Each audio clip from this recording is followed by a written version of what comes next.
곤충강, 파리목, 모기과에 속하는 동물의 총칭이라고 정의하는 모기. 전 세계적으로 약 3,600여 종이 서식하고 있는데요. 이 작디 작은 모기 때문에 무의식 중에 다리를 긁기도 하고 밤잠을 설치기도 합니다. 특히나 자려고 누웠는데 어둠 속에서 모기 한 마리가 웽웽대기라도 하면 그 한 마리를 손바닥으로 딱 쳐서 붉은 피를 볼 때까지 모기와의 전쟁을 불사하지요. 그런데 수컷은 물지 않는다고 알려져 있으니까 우리가 전쟁을 불사해야 하는 모기는 모두 암컷이 될 것입니다. 여름을 넘어 겨울에도 설쳐대는 이 모기 때문에 죽겠다고요? 실제로 모기 그 자체에 물려서는 죽지 않겠지만 얘들이 옮기는 전염병에 의해서는 정말로 죽을 수도 있습니다. 세계보건기구 WHO의 2024년 통계 자료에 따르면 매년 70만 명 이상이 벡터, 매개 질병, 다른 생물이 매개하는 질병원에 의해서 사망한다고 합니다. 그 70만 명 중에서 60만 명 정도가 말라리아에 의해서 사망합니다. 엄청난 비율이지요. 말라리아를 제외하고는 대부분 바이러스가 원인인데요. 댕기열, 치쿤구냐열, 지카 바이러스, 황열병, 웨스트네일, 일본내염 등등은 모두 모기가 전파하는 전염병이지요. 이렇게 모기가 매개하는 질병에 의한 피해가 심각하다 보니 선제적 예방 차원에서 전 세계적으로 모기 개체 수를 줄이려고 하는 다양한 시도들이 진행 중에 있습니다. 에프킬라 칙칙 뿌리면 된다고요? 물론 드론을 이용해서 대량으로 살충제를 살포할 수도 있을 것입니다. 그런데 이런 살충제는 모기 이외에도 생태계 전반적으로 다양한 피해를 유발하기 때문에 모기만 골라서 개체 수를 줄이는 생물학적 방법이 필요합니다.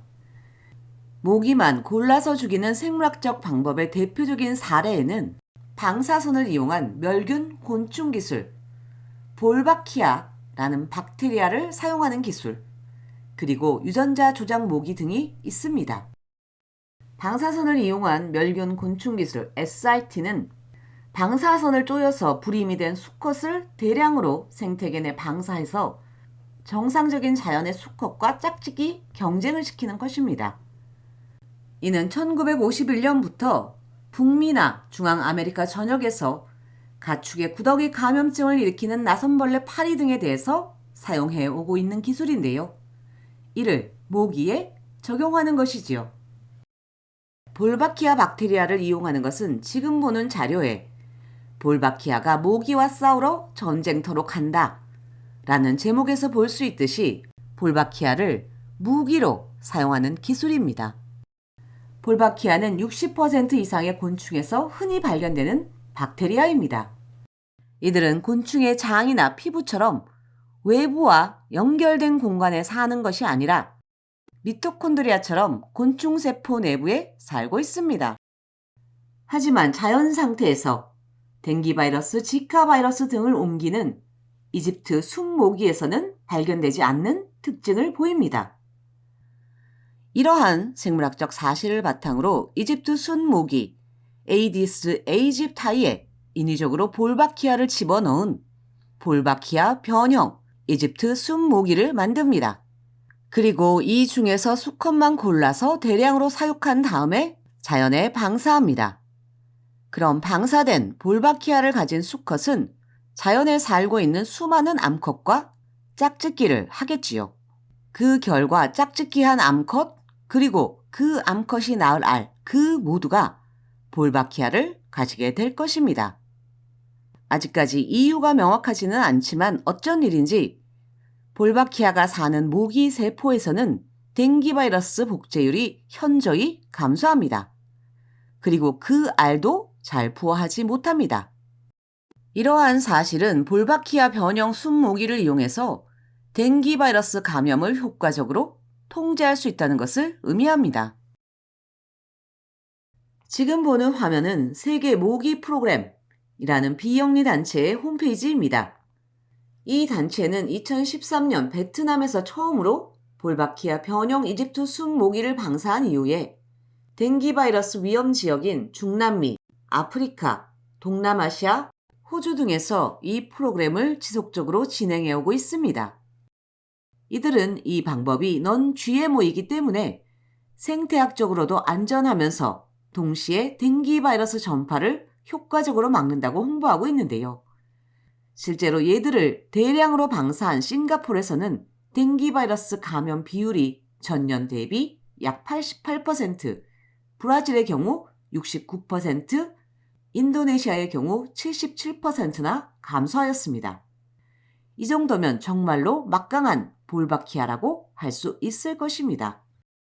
이 막강한 볼바키아를 모기가 매개하는 모든 질병에 사용할 수 있으면 좋겠지만 현실은 그렇지 못합니다. 이 방법은 오로지 에이디스 에이집타이라는 모기에만 적용되고 있는데요. 이는 댕기 바이러스가 주로 에이디스 에이집타이와 알보픽투스라는 두 종류를 통해서 전파되기 때문에 쉽게 대량 방사 프로그램으로 확대 적용할 수 있었습니다.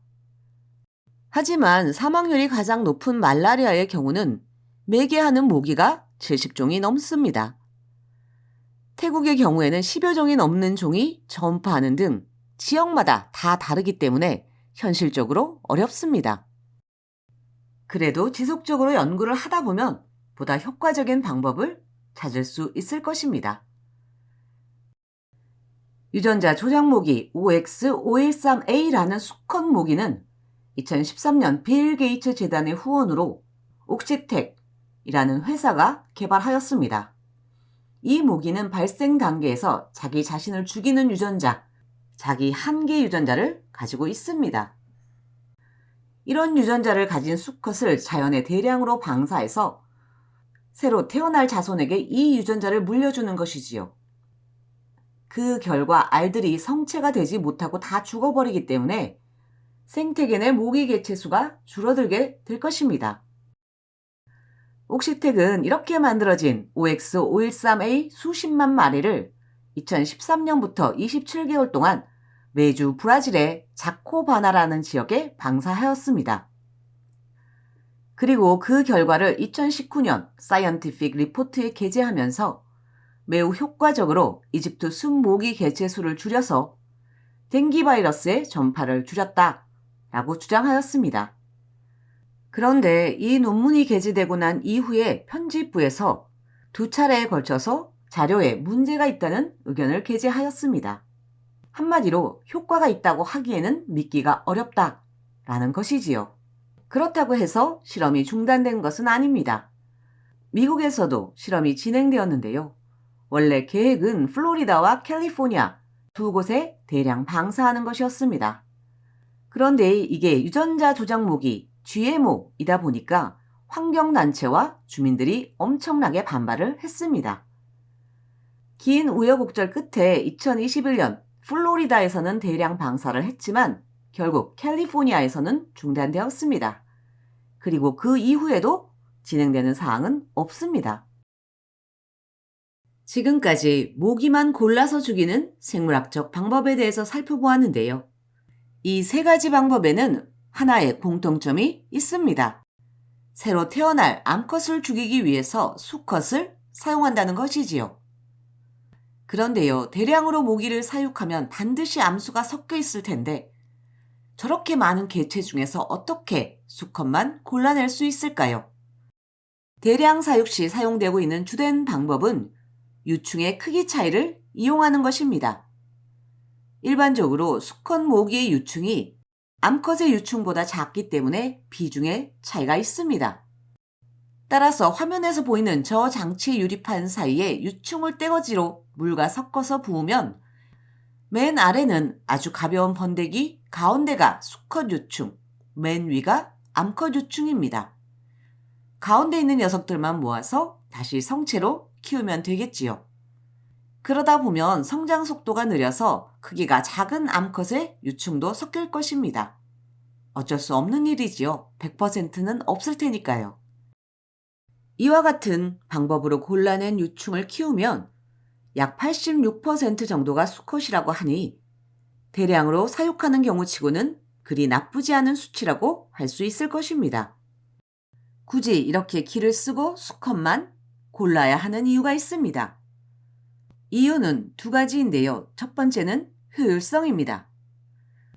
암컷은 아무리 방사해봐야 소용이 없습니다. 수컷을 방사해야지만 새로 태어날 새끼들을 대량으로 죽일 수 있기 때문이지요. 두 번째는 수컷이 피를 빨지 않는다는 모기 생리에 기반하고 있습니다.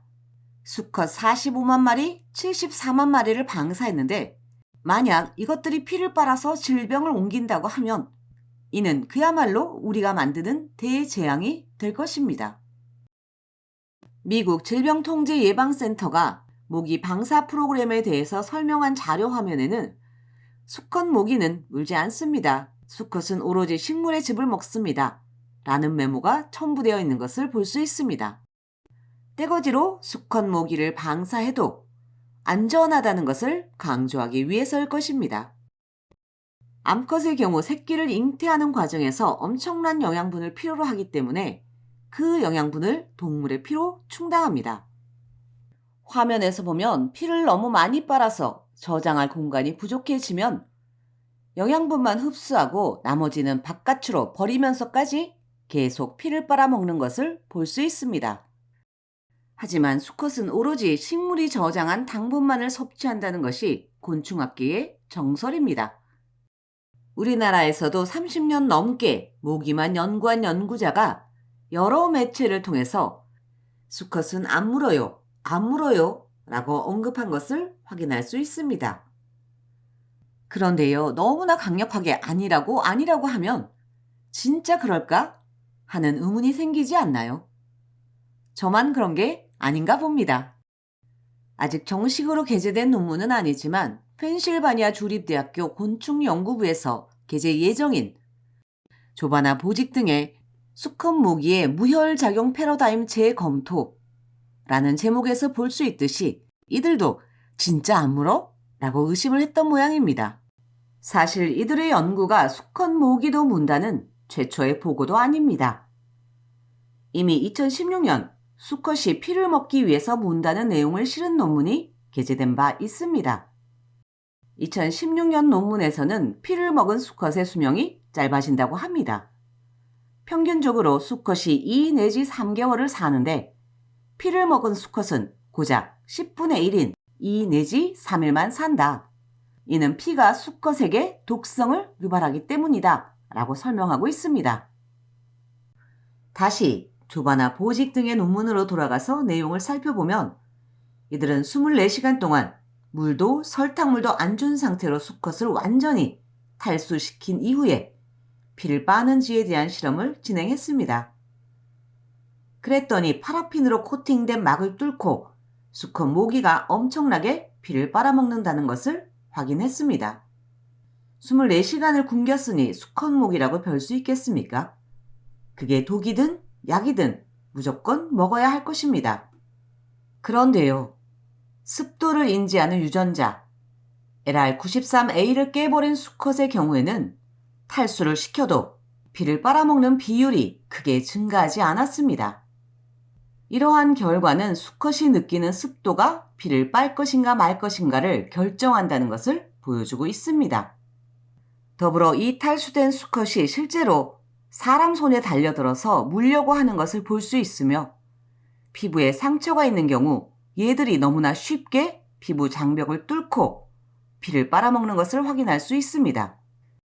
그런데 이렇게 피를 먹은 수컷들이 앞서 언급한 2016년 논문의 주장처럼 수명이 짧아지지는 않았습니다.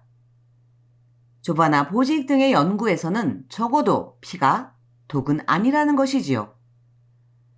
이 두 논문에서는 종이 다른 모기를 사용하기는 했지만 종의 차이가 이렇게 완벽하게 다른 결과를 보이기는 어렵습니다. 보통 이렇게 완벽하게 배치되는 결과가 나올 때는 흔히 하는 변론이 있습니다. 저 사람들이 실험을 잘못해서 그래 라고 하는 것이지요. 문제는 이렇게 탈수를 시킨 이후에 웨스트네일 바이러스에 노출시켰더니 수컷의 몸, 날개, 그리고 침 등등에서 암컷과 유사하게 웨스트네일 바이러스가 검출되었다는 것입니다. 즉 수컷도 물면 바이러스를 옮길 수 있다는 것입니다. 이 논문을 요약해보면 수컷도 수분이 부족하면 피를 빨 수 있고 피를 먹은 수컷도 보통의 모기처럼 오래 살며 바이러스도 옮길 수 있다는 것입니다. 즉 생태계 내 가뭄이 엄청 심하면 자연의 수컷도 암컷처럼 질병을 옮길 가능성이 있다는 것입니다. 물론 이 한 편의 논문으로 성급하게 결론을 내릴 수는 없겠지만 적어도 생태계 내 모기 개체수를 조절하기 위해서 대량으로 수컷 모기를 방사할 때는 습도가 낮은 건기를 피하는 것이 바람직하다고 할 수 있을 것입니다. 생태계를 인위적으로 조절해 가면서까지 모기와의 전쟁을 불사하는 이 일이 우리와 조금은 먼 얘기처럼 들릴 수도 있을 것입니다. 하지만 우리나라도 어느새인가 봄, 가을이 없어지고 댕기 바이러스의 숙주인 에이디스 에이집타이와 알보피투스가 국내 여기저기에서 채집되고 있습니다. 어쩌면 우리나라도 머지않아서 댕기 바이러스 감염을 줄이기 위해 수컷 모기를 대량으로 방사해야 할지도 모릅니다.